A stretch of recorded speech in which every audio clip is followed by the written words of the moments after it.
अस्सलाम वालेकुम स्टूडेंट्स। तो today we learn about disaccharides के डाइसैकेराइड्स क्या होते हैं। Disaccharides are made up of two monosaccharides joined by the glycosidic linkage. Disaccharides जो बेसिकली हैं वो मेड अप होते हैं मोनोसैकेराइड से बने हुए होते हैं जो कि ज्वाइन हुए होते हैं ग्लाइकोसिडिक लिंकेज से। Disaccharides are further classified into reducing disaccharides and non reducing disaccharides.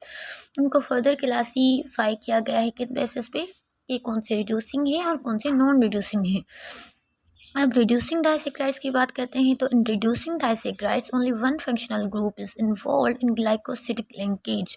Reducing disaccharides is only one free group attached with them. तो क्या होता है कि रिड्यूसिंग जो शुगर्स होती हैं मतलब मतलब टू एंड सैकेराइड्स मीन्स शुगर, तो हम डाइसैकेराइड्स को शुगर्स भी सैकेराइड्स को शुगर भी कहते हैं। तो हम अपने रिड्यूसिंग डाइसैकेराइड कहें या रिड्यूसिंग शुगर्स कहें तो वो हम कह सकते हैं। इसमें क्या होता है कि रिड्यूसिंग वाले में कि उनके पास एक फंक्शनल ग्रुप फ्री होता है, तो उसी वजह से एक फ्री फंक्शनल ग्रुप होने की वजह से वो क्या कहते हैं कि वो बॉन्ड बनाते हैं दूसरे ग्रुप्स के साथ, दूसरे सैकेराइड्स के साथ या फिर दूसरे किसी कंपाउंड के साथ, क्योंकि उनके पास एक फ्री ग्रुप होता है, फ्री फंक्शनल ग्रुप होता है। तो इसके एग्जांपल क्या है? Maltose, isomaltose, lactose, cellulose and lactulose. Where the non-reducing sugars and non-reducing disaccharides, no free group is involved in glycosidic linkage. Example sucrose and trehalose.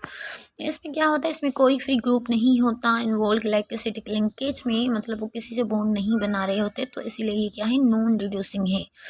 तो reducing disaccharides के जो example हमने डिस्क्राइब किए थे, अब हम उन्हें डिस्क्राइब करेंगे कि बेसिकली वो क्या होते हैं। माल्टोज, तो maltose is formed by the combination of two glucose molecules by 1,4 glycosidic linkage. Maltose जो है वो बेसिकली बना होता है टू ग्लूकोज के मोनोमर्स कहें हम या मोनोसैकेराइड्स कहें, टू मोनोसैकेराइड ग्लूकोज से मिलकर ये बना होता है। इस हमने डाइसैकेराइड की जो है वो डेफिनेशन डिस्क्राइब की थी कि made by joined the two monosaccharides, so there is a two glucose molecules joined in maltose। और इसकी सोर्स क्या है? It is obtained by the hydrolysis of starch by the action of salivary और pancreatic amylase. फिर इसकी reaction क्या है? Maltose answer Benedict test because it has one aldehyde group available for reducing properties. Maltose doesn't answer Beerford's test, thus differentiating it from monosaccharides। क्या है maltose? क्या है? Answer कहता है बेनेडिक्ट टेस्ट को। देयरफॉर हम इसे कह रहे हैं कि ये जो है वो रिड्यूसिंग शुगर है, क्योंकि इसके पास एक एल्डिहाइड ग्रुप भी होता है, फ्री एल्डिहाइड ग्रुप होता है। और फिर ये बेरफॉर्ड्स टेस्ट को नहीं करता आंसर, इसीलिए इसे हम डाइसैकेराइड कहते हैं, क्योंकि मोनोसैकेराइड बेरफॉर्ड्स टेस्ट को आंसर करते हैं। Maltose form malts ozone with appearance of sunflower star-shaped ozone crystals। क्या है कि माल्टोज जो है वो ओजोन बनाते हैं, ओजोन क्रिस्टल्स बनाते हैं किस शेप के? स्टार शेप की, ऐसे वाले स्टार शेप की। अगर मैं बड़ा आपको बना के दिखाती हूँ, सो दिस शेप के वो ओजोन बनाते हैं माल्टोज। और हाइड्रोलाइसिस की अगर हम बात करें तो maltose is hydrolysed to yield two molecules of glucose by the action of intestinal amylase and amylase and फिर हम आइसोमाल्टेज पे आ जाते हैं। तो isomaltase it is formed by the condensation of two molecule of glucose by 1,6 glycosidic linkage. अब ये भी to molecules of glucose से मिलकर बना होता है, लेकिन इसमें जो ग्लाइकोसिडिक लिंकेज होती है वो होती है 1,6 ग्लाइकोसिडिक लिंकेज। और इसकी सोर्स क्या है? It is obtained by partial hydrolysis of starch और glycogen by the action of salivary and pancreatic amylase. ये भी स्टार्च और ग्लाइकोजन से ही हासिल होता है, लेकिन उसकी पार्शियल हाइड्रोलाइसिस से हासिल होता है। और फिर इसकी बायोमेडिकल इंपॉर्टेंस क्या है? Isomaltase is hydrolysed to yield two molecules of glucose by the action of intestinal isomaltase.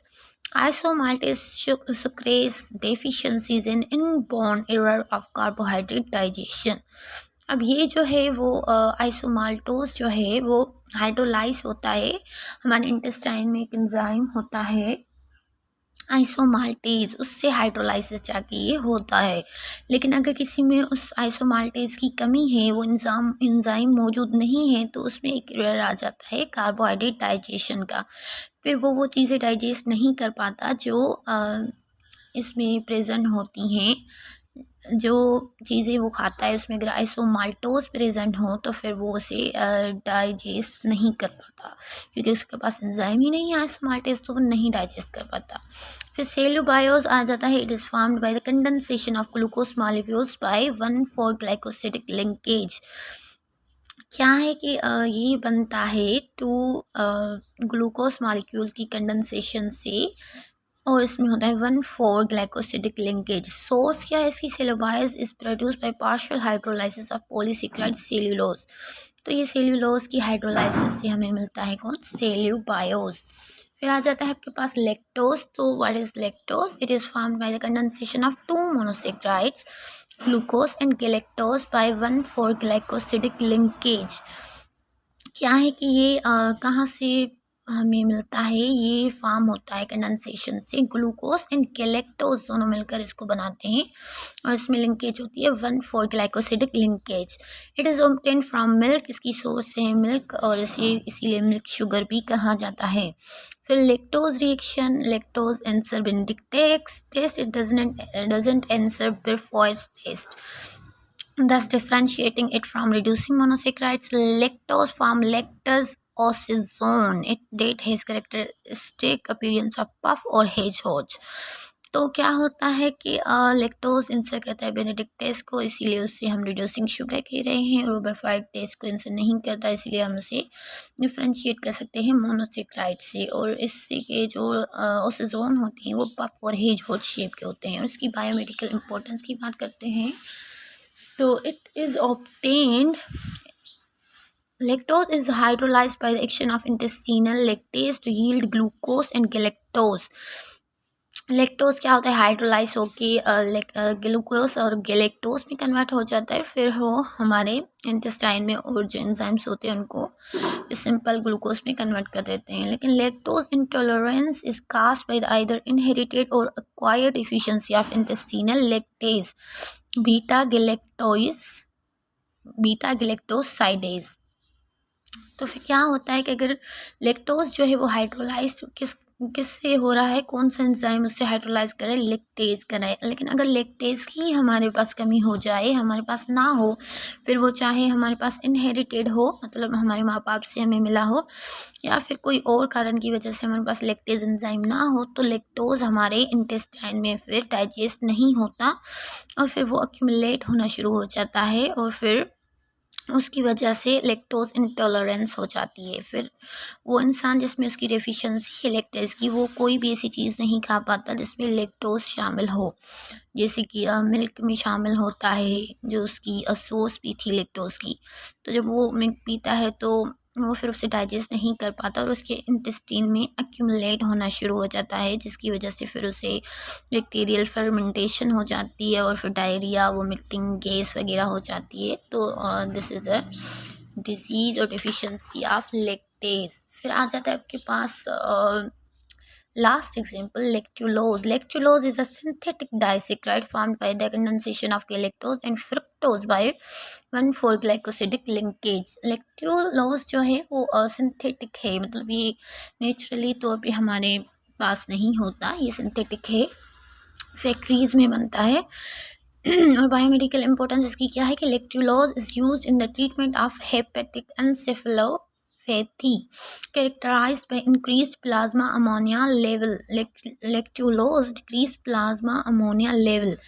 क्या है कि ये ट्रीटमेंट में काम आता है हेपेटिक एनसेफेलोपैथी, जो कि क्या है कि इसमें क्या होता है कि प्लाज्मा की जो अमोनिया लेवल है वो बढ़ जाती है, तो लैक्टुलोज क्या कहता है, उसे डिक्रीज कर देता है। तो इसमें वो हमारी हेल्प करता है। It also lowers pH of colonic lumen to converting ammonia to ammonium ion ammonium ion is not easily absorb the resulting increased plasma ammonia level. वो कैसे डिक्रीज करता है, क्या करता है कि वो पीएच को लो कर देता है और अमोनिया को कन्वर्ट कर देता है अमोनियम आयन में, और अमोनियम आयन जो है वो इजीली एब्जॉर्ब नहीं होता, इसलिए वो प्लाज्मा अमोनिया लेवल्स को डिक्रीज करने में हमारी हेल्प करता है। और lactulose is neither digested nor absorbed in the small intestine, thus it exerts its effect in the larger intestinal lumen।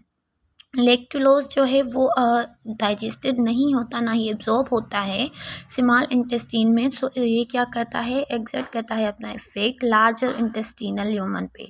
It act as osmotic substance causing diarrhoeal effect and act as laxative. ये क्या करता है, osmotic substance की तौर पे काम करता है और डायरियल इफेक्ट को काज करता है, इसीलिए ये लैक्सेटिव के तौर पे इस्तेमाल किया जाता है। अब लैक्सेटिव क्या है, ये है जो आप कॉन्स्टिपेशन हो जाता है कुछ लोगों को, तो उनको कोई दवाइयाँ दी जाती है, तो उसमें ये लैक्टुलोज शामिल होता है और फिर वो कॉन्स्टिपेशन को दूर करने में उनकी हेल्प करता है और डायरियल इफेक्ट काज करता है, क्योंकि lactulose is a osmotic substance. तो ये था आज का लेक्चर जिसमें हमने रिड्यूसिंग डाइसेक्राइड्स डिस्क्राइब किए। अब अगले लेक्चर में हम नॉन रिड्यूसिंग डाइसेक्राइड को डिस्क्राइब करेंगे। अगर आपको ये वीडियो अच्छी लगे तो please like it, subscribe my channel and share it with your friends.